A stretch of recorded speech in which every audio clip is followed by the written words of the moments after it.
Rated M for mature. When you have nothing to defend, all you can do is attack. Welcome to Delta. In Gears of War, you never fight alone. This was one of the driving design mantras that we had from the start. It's not just about Marcus Phoenix, it's also about Dominic Santiago, it's also about the other members of Delta Squad. So in Gears 2, you actually get to know the other guys a little bit better, experience a little bit more of a personal story arc, and experience the horrors of war with the men of Delta Squad. So Gears 2 starts 6 months after the first Gears ends. You set off the light mass bomb underground and you think you've won. You've beaten back the Locusts, but you start getting little bits of insurgent activity. Winter is coming on fast. It's starting to get a little bit chilly, and humanity is in serious trouble because the Locusts are back. And suddenly cities start sinking all over the place, and you figure they're coming back with a vengeance. Humanity is up at this location called Jacinto. It's their one last safe city.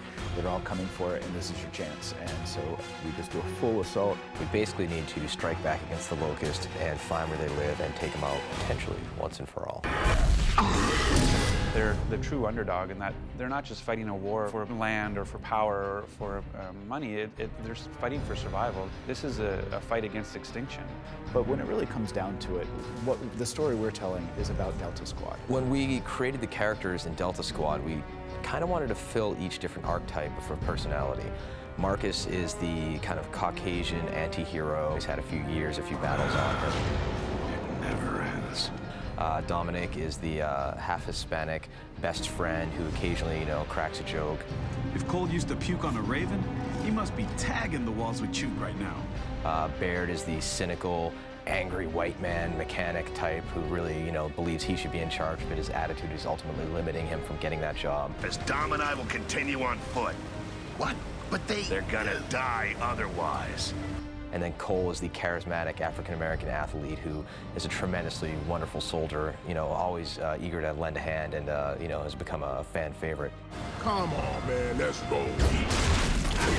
Marcus Phoenix is an enigma wrapped in a riddle. I'm not sure if the game made Marcus cool or Marcus made the game cool, but he's just a guy who's stuck in the situation and he wants out of it. And the best way to get him to be able to go back to his regular life, if there even is a regular life anymore, is to beat the Locusts back.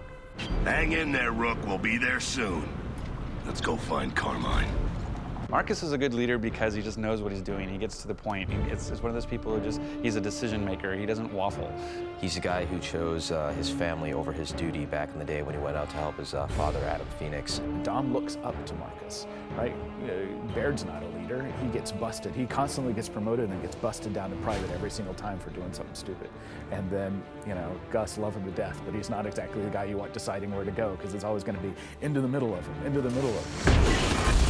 One of the new Gears you get to meet in Gears 2 is Ty Caliso, who's a longtime friend of Marcus's. They actually fought together in the Pendulum Wars. Ty, good to see you. We wanted to bring in a new, good, tough soldier, but we didn't want another over-the-top Gus or another taciturn Marcus. And, where do you go? Spiritual is what we thought. Someone who's fighting, it's something they believe in, and they believe sort of in, I won't say Bushido, but that art of the warrior and spirituality. Fate has thrown us together again, huh, Marcus? And it's just a kind of a different feel. We've really steered clear of religion in Gears. There's lots of statuary, things that sort of imply a religion, but we've kind of avoided that. And so this is the first time we've maybe peeked a little bit in about what their beliefs are. Everything happens for a reason. Wait a minute.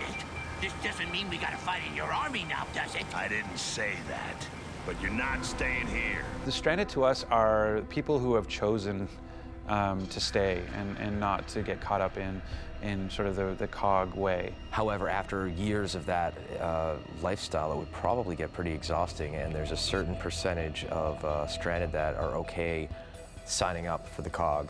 Dizzy's one of those characters that made that trade-off, and he's driving a giant truck for you in Gears 2. Hold them off, boys! Get your asses down there!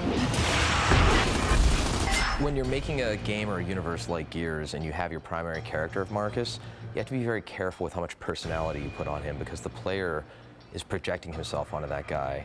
If Marcus was looking for his wife, the player would be like, wait, why do I care about this woman? With Dom, we're able to play with these emotions a little bit more. When we wrote Dom, Dom is the voice of the player. We didn't want, anytime the player would be saying, what the hell is that? Or why am I doing this? Whatever, Dom says that. He's able to call out, the pink elephant in the middle of the room. We wanted him to be more than just sort of the best friend sidekick. We want to understand, what it is that motivates him and why is he in this war. I think we're taking a lot of risks with Dom. It's not just about killing Locust anymore. You ever seen this woman? Name's Maria. Pretty. We have to be really careful trying to get a love story into a game like Gears. If something happens to me, promise me you'll look for Maria. I really hope gamers aren't just going to skip through cinematics, but give it a second and watch it, because I think they're going to be impressed, and it's still cool. They're badass characters who just happen to, be in love. That's cool. Not again! I've lost her again! Ah! Delta out.